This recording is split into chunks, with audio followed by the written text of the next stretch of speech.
예전에 EBS에서 인간의 두 얼굴이라는 다큐멘터리를 방송한 적이 있습니다. 거기서 이런 실험을 했어요. 5명씩 두 그룹을 지어놓고 그들에게 같은 여자아이의 사진을 보여주었습니다. 한 은유만한 6살, 7살 되는 아이의 사진이었습니다. 근데 차이가 뭐냐면 한 그룹에는 그 아이가 되게 명품처럼 보이는 옷을 입고 비싸 보이는 아파트에서 찍은 사진을 보여준 반면에 다른 그룹에는 그 아이에게 허름한 옷을 입히고 또 허름한 동네에서 찍은 사진을 보여주었다는 것입니다. 그러니까 각 그룹이 먼저 그 사진을 확인을 했을 거 아닙니까? 확인한 후에 뭘 했냐면 다 그 5명씩을 모이게 했어요. 10명을 모아놨습니다. 그리고 똑같은 영상을 같이 보게 했어요. 근데 그 영상이 뭐였냐? 그들이 봤던 그 아이가 평범한 옷으로 갈아입고, 누군가가 내는 문제를 하나하나 맞춰가는 그런 영상을 보게 되었습니다. 그 영상이 끝난 다음에 사회자가 그 10사람에게, 각 그룹에게 이 영상을 본 소감에 대해서 또 그 아이에 대해서 어떻게 평가할 수 있겠느냐고 질문을 했습니다. 그랬더니 그 각 그룹이 그 영상을 본 후의 반응이 평가가 완전히 달랐습니다. 먼저 부잣집 자녀와 같은 모습으로 찍힌 사진을 본 그 그룹은 그 영상을 본 후에 이렇게 대답했어요. 아이가 충분히 문제를 잘 풀었다. 아이가 자기 생각을 잘 말하고 되게 활발하고 리더십이 있어 보인다라고 대답했어요. 하지만 가난한 아이로 이렇게 옷을 입고 그렇게 찍은 사진을 본 그룹은 그 영상을 보고 이렇게 얘기했습니다. 아이가 문제를 절반도 맞추지 못한 것 같다. 또래보다 지식이 좀 떨어지는 것 같다. 발달이 미숙한 것 같다. 많이 배우지 못해서 말을 잘 못하는 것 같다라고 대답했다라는 거죠. 재밌죠? 똑같은 영상을 봤어요. 근데 무엇이 이들로 하여금 같은 것을 보고도 이렇게 전혀 상반된 반응을 보이고 그렇게 그 아이를 평가하게 만든 것일까라는 거죠. 그것이 뭘까요? 왜 이렇게 다르게 평가된 것일까요? 그것은 평소 그들의 마음에 부잣집 아이에 대한 그리고 가난한 아이에 대한 전혀 다른 관점과 생각을 가지고 있었다는 것이고 그것을 가지고 아이의 문제를 푸는 영상을 봤기 때문이다라는 겁니다. 우리는 이와 같은 생각을 두 글자로 이렇게 부릅니다. 편견이라는 거예요. 편견. 이 편견이라는 말을 한자로 보면 치우칠 편에 바라볼 견이에요. 그러니까 치우쳐서 바라본다라는 거죠. 어느 쪽으로? 한쪽으로. 그러니까 우리의 생각과 관점이 한쪽으로 치우친 상태가 편견이라는 겁니다. 근데 이 편견이라는 것이 사실 얼마나 위험한 건지 모릅니다. 사실 우리가 이 편견이라는 것 때문에 사회적인 문제들이 얼마나 많이 발생하는지 몰라요.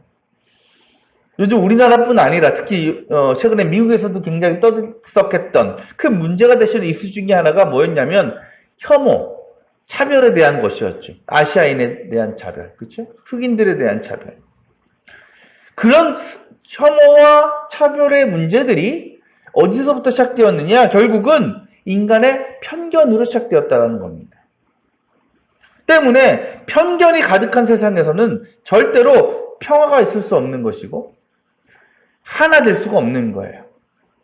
마치 한쪽은 부잣집 아이라는 다른 한쪽은 가난한 집 아이라는 편견을 가지고 똑같은 아이를 바라볼 때에 너무나 다른 두 반응과 평가가 나온 것처럼 하나 되지 못했다. 그래서 우리의 신앙에서는 어떨까? 이 세상에 수많은 그리스도인들이 있습니다.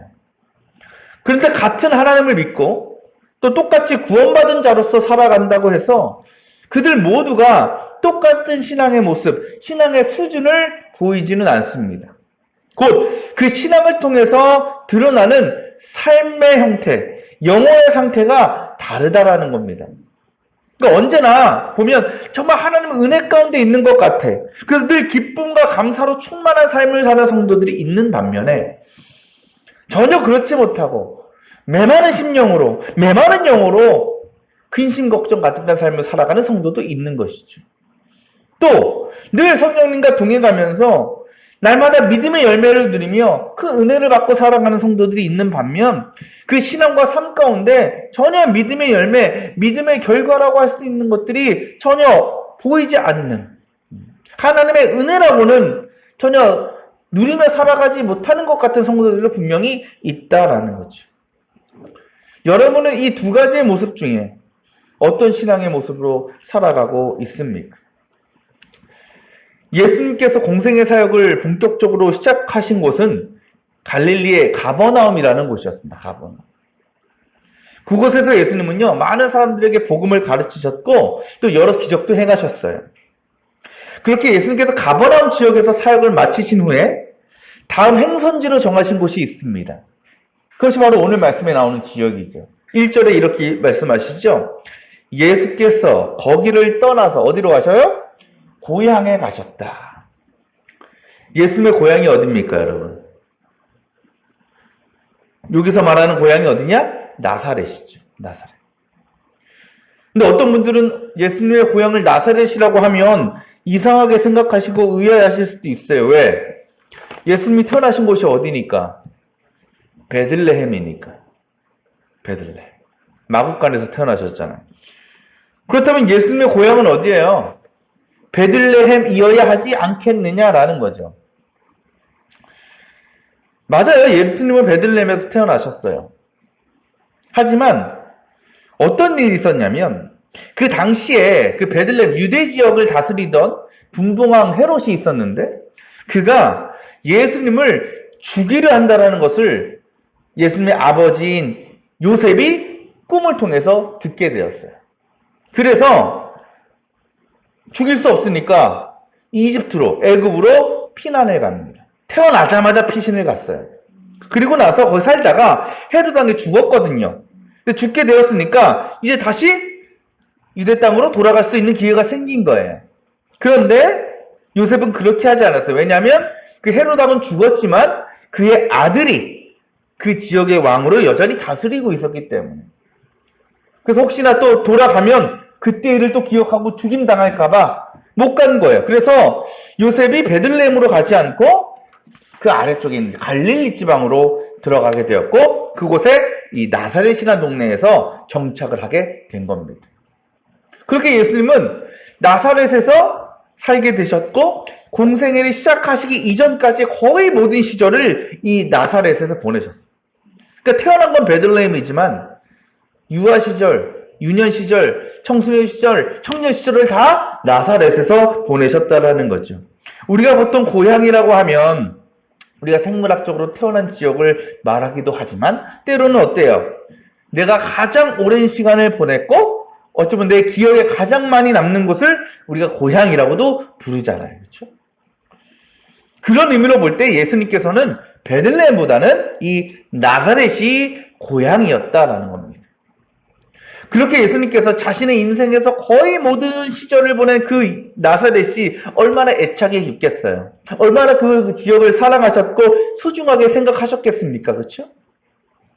그래서 예수님께서는 가버나움에서 사역을 마치신 직후 곧바로 고향인 나사렛을 방문하셔서 그곳의 주민들에게 말씀을 가르치기를 원하셨다라는 거예요. 능력을 보여주시기를 원하셨다라는 거죠. 그렇게 예수님께서 나사렛에 도착하신 후에 사람들을 회당에 물러 모으시고는 하나님의 말씀을 가르치셨습니다. 그런데 그 예수의 말씀이 그곳에 모인 모든 사람들이 들을 때에 너무도 놀라운 능력의 말씀이었어요. 이거 보통 가르치는 말씀과 차원이 다른 거였어요. 그 사람들이 또 말씀뿐만 아니라 또 기적도 보여주셔. 그 사람들이 그 말씀을 듣고 또 예수님의 기적을 보며 감탄할 수밖에 없는 거예요. 그 지혜와 능력에 놀랄 수밖에 없는 겁니다. 그래서 오늘 얘기하잖아요. 어떻게 이 사람이 이런 모든 것을 얻었을까? 그 지혜는 얼마나 놀라운가? 근데 여러분, 그 놀라움도 잠시입니다. 그들이 바로 어떻게 반응해요? 뭐라고 얘기합니까? 3절에 이렇게 수군대기 시작하죠. 이 사람은 목수의 아들이 아닌가? 그는 야고보와 요셉과 유다와 시몬의 형이 아닌가? 또 그의 누이들은 모두 우리와 여기에 같이 살고 있지 않은가? 그러니까 앞선 반응과는 너무나 다른 반응이에요. 몇 년 전에 응답하라 시리즈가 굉장히 큰 인기를 얻었죠. 1988, 1992, 굉장히 재밌게 봤습니다. 근데 그 드라마를 보면, 정말 그 당시에 80년대, 90년대 초, 80년대 초 이 시대를 다루는 드라마 아니겠어요? 그 드라마를 보면 자주 나오는 장면이 이런 것들이 있었어요. 그러니까 동네 아줌마들이 다 모여가지고, 며칠이 돼가 똥 따면서, 고추 말리면서, 막 이런저런 대화, 이야기를 나누는 모습들. 또 어떤 모습이 있냐? 이웃집 아이가 엄마 아빠가 없으면 자기네 집으로 데리고 와. 대신 봐주는 거야. 밥도 챙겨주고, 간식도 먹여주고. 또 어떤 모습이 있느냐? 음식을 만드는데 재료가 떨어져. 그럼 어디 슈퍼로 갑니까? 아니죠. 옆집으로 가는 거야. 윗집이나 아랫집으로 가는 거야. 누구 엄마 뭐 없어? 있어. 나누고, 그죠? 그런 모습들 참 많이 봤습니다. 지금은 그런 모습이 참 사라졌죠. 하지만 예전에는 그때만 해도, 정말 제가 어렸을 때만 해도 그런 모습이 너무 흔한 모습이었어요. 친숙한 모습이었어요. 그래서 대부분의 그 주변 이웃들과는 거의 가족처럼 우리가 지냈다라는 거죠. 참 그때가 좀 어찌 보면 때로는 그립기도 해요. 요즘 우리가 삭막한 시대를 살고 있을 때에 그런 시대를 생각하면 참 그때가 좋았는데 라는 생각이 듭니다. 그래서 그때는 우스갯소리로 이웃집에 숟가락 몇 개고 젓가락 몇 개인지까지 알 정도로 그렇게 가깝게 지냈다라는 겁니다. 예수님의 고향이었던 나사렛도 그랬다는 거예요. 나사렛은요, 지금으로 치면 시골 깡촌이에요. 깡촌. 그런 나사렛에서는요, 모든 주민들이 서로를 너무나 잘 알아요. 정말 가족처럼 지내는 거예요. 또 요즘이야 여러 가지 이유로 이사도 자주 하지만 농경사회는 한평생을 태어난 곳에서 태어나고 살고 죽는 일이 너무나 많았다는 거예요. 그렇게 보면요, 이 당시의 나사렛 사람들은 예수님에 대해서 그리고 예수님의 가족들에 대해서 너무나 잘 알고 있었다라는 거죠. 예수님의 어린 시절, 청년 시절 다 보고 정말 예수님 기적이 가는 모습까지 다 보고 살아왔던 그런 사람들이 나사렛 주민들이었습니다. 그런 그들에게 예수는 어떤 존재냐? 그들이 고백한 대로 뭐라 그랬다고요? 마리아의 아들이요, 목수요, 그 남자 형제들의 맏아들이다. 딱 그 정도까지였어요. 근데 어떻게 보면 너무도 지극히 평범했다라는 거죠, 예수님. 그런 예수님이 지금은 어때? 자신들 앞에서 하나님의 말씀을 가르치고 기적을 행하는 위대한 인물, 비범한 인물이 되어 나타났다라는 거예요. 그것도 오래 걸린 것도 아니에요. 예수님이 공생에 떠나신 지 내가 볼 때는 한 6개월이나 됐을까? 1년이나 됐을까? 그 사이에 완전히 이렇게 달라져서 돌아온 거예요, 예수님. 이거는 마치 비교해보면 초등학교 안 나온 사람이 어디 갔다 오더니 마치 서울대 교수처럼 가르치는 것 같은, 신학대 교수처럼 가르치는 것 같은, 그렇게 다가왔다라는 거죠. 이거는 믿기 힘든 일이야. 믿을 수가 없는 일입니다. 눈으로 보고도 듣고도 믿지 못하는 거예요. 왜? 지극히 평범했던 시골 청년이 고향을 떠난 지 1년도 되지 않아서 저렇게 위대한 인물로 돌아온다? 상상할 수가 없는 거죠. 그렇죠? 여러분이라면 어떻게 했어요? 그걸 쉽게 믿고 받아들일 수 있겠어요? 이렇게 비교해 볼까요? 제가 목회하다가 여러분 잠시 1년만 어디 좀 안식년 좀 하고 오겠습니다. 교회를 잘 지키고 계시고 갔어. 근데 6개월, 1년 있다 왔는데 대형교회 목사가 되어온 거야. 설교를 무지하게 잘하는 거야, 내가. 여러분, 믿겠어요? 난 아멘 할 줄 알았거든? 복이 있을 거야, 저기. 아니더라도 말이라도 해줘야지. 그죠? 말이 안 되는 거야. 받아들일 수가 없는 거예요. 나사렛 주민들도 마찬가지야. 아무리 예수 말씀이 위대하게 들리고 뭐 기적을 행했어. 그래도 그들에게는 예수님이 그런 능력을 가진 존재가 되었다는 것, 위대한 사람이 되었다는 것은 믿을 수 없는 거야. 분명히 가르치시는 말씀이나 능력으로 보면 선지자급이야. 대단해. 하지만 왜? 그 뿌리와 그 과거가 너무 초라하고 평범한 걸 알기 때문에 그게 믿겨지지가 않는 거예요. 그래서 그들이 예수님을 어떻게 대했다고? 3절 끝에 그들은 예수를 달갑지 않게 여겼다. 이 말을 개역개정에서는 예수를 배척했다라고 나옵니다. 근데 배척했다라는 말을 의미로 보면 이런 뜻이 있어요. 자기 덫에 걸려 넘어지다라는 거예요. 자기 덫에 걸려 넘어지다. 그렇다면 그들을 걸려 넘어뜨린 그 덫이 뭐겠습니까? 예수님을 향한 인간적인 편견이었다. 편견. 만약 예수님을 그들이 처음 봤거나 예수님이 나사렛 출신이 아니었다면 그들은 믿었을 거예요. 하나님의 아들이구나. 선지자구나. 하지만 이미 이들은 예수님에 대해서 너무나 잘 알고 있었어요. 그 과거를 너무 잘 알고 있는 겁니다. 그 과거에 알던 예수님에 대한 지식과 경험을 가지고 그들이 지금 구세주로 오신 하나님의 아들로 오신 예수님을 바라본 거예요. 그럼 그들에게 여전히 예수님은 어떤 존재? 목수야. 시골 청년이야. 그냥 어느 아들 부잣집, 딸 부잣집에 맏아들일 뿐이었어요. 그 결과가 어떻게 되었습니까? 5절 말씀에 예수께서 다만 몇몇 병자에게 손을 얹어 고쳐주신 것 밖에는 거기선 아무 기적도 행하실 수 없었다. 왜 예수님께서는 자신의 고향인 너무나 애착있고 사랑하고 소중한 그 고향 사람들을 향해서는 이전에 보여주셨던 그 놀라운 기적을 보여주실 수 없었을까? 갑자기 그 능력이 사라졌을까? 아니라는 거죠. 그 이유가 뭡니까? 그들이 편견에 사로잡혀서 그 편견이 예수님을 하나님의 아들로 구세주인 것을 불신하게 만들었기 때문에 곧 주님은요, 자신을 향한 의심과 불신의 자리에서는 그 어떠한 능력도 보여주실 수가 없었다라는 겁니다. 그래요.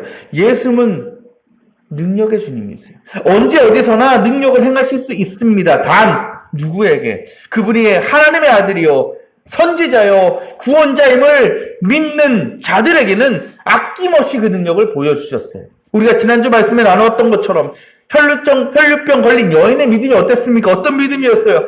옷자락만 만져도 나을 수 있다. 그 믿음을 가지고 나아갈 때 예수님은 그 믿음을 통해서 그 여인을 회복시키신 것이요. 야이로의 딸도 마찬가지죠. 야이로의 딸이 죽었다는 소식을 듣고도 야이로는 예수님을 끝까지 자신의 집으로 모시고자 한 거야. 그 믿음을 보인 겁니다. 주님은 그 믿음을 통해서 그의 죽은 딸을 살려내셨다라는 겁니다. 하지만 주님은 그 능력을 믿지 않고 의지하지 않고 여전히 인간적인 경험과 지식으로 인한 편견을 가지고 예수님을 바라보고 의심하는 사람에게는 절대로 그 능력을, 은혜를 베푸시지 않는다라는 겁니다. 우리도 때로요, 오늘 말씀에 이 나사렛 주민들처럼 주님을 바라보고 생각할 때가 많습니다. 특히 우리의 신앙의 연차가 쌓이면 쌓일수록 우리는 하나님의 능력보다는 내 경험과 내 지혜와 내 지식을 내세우게 됩니다. 내가 예수님을 오래 믿었다고, 교회 오래 다녔다고, 설교 많이 들었다고, 또 교회에서 어떤 직분을 가지고 있다고, 내가 예수님에 대해서, 그 능력에 대해서 대단히 많이 알고 있다고, 모든 것을 알고 있다고 우리는 착각한다라는 거예요. 그러니까 그런 것들이 우리에게 예수님이 익숙해지는 거예요. 익숙한 존재가 되어버리는 겁니다. 그렇다 보니까 그 주님의 소중함과 존귀함을 우리는 점점 잃어버리고, 그렇게 되니까 더 간절하게 주님을 찾고 붙들고 의지하지 못하는 것입니다. 예배도 마찬가지 아니겠어요? 사실 예배라는 것이, 이 예식이라는 것이 우리에게 얼마나 익숙합니까? 늘 있고, 그렇죠? 정해져 있는 예식 아니겠어요? 그렇다 보니까 우리가 주일날 주 앞에 나와서 예배 드리는 것이 그렇게 뭐 특별하다고, 소중하다고 생각하지 않는 것입니다. 그러다 보니까 우리 안에 예배로 나아갈 때에 이 예배를 통해서 허락하실 주님의 놀라운 은혜와 역사를 우리는 기대하지 않는다라는 거예요.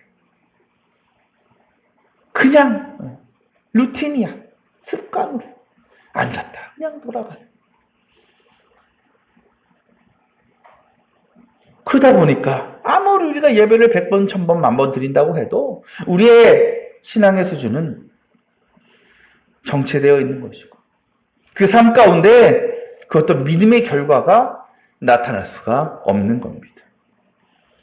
이 같은 우리의 그 주님을 향한 익숙함, 그 익숙함으로부터 나오는 편견들이 우리로 하여금 주님의 은혜로 나아가지 못하게 우리를 걸려 넘어뜨리는 뭐가 된다? 덫이 될 수 있다는 거죠. 그렇다고 우리가 살아가면서 하나님의 은혜를 경험하고 또 이 세상 가운데 하나님이 주시는 기쁨과 평안을 누리려면 어떻게 해야 될까? 뭘 해야 되겠어요? 그 편견을 내려놓는 거예요. 내 지식과 경험을 하나님보다 앞세워서는 안 된다는 겁니다. 그리고 그러면서 우리는 온전히 하나님의 능력을 믿고 의지하고 구해야 되는 거예요.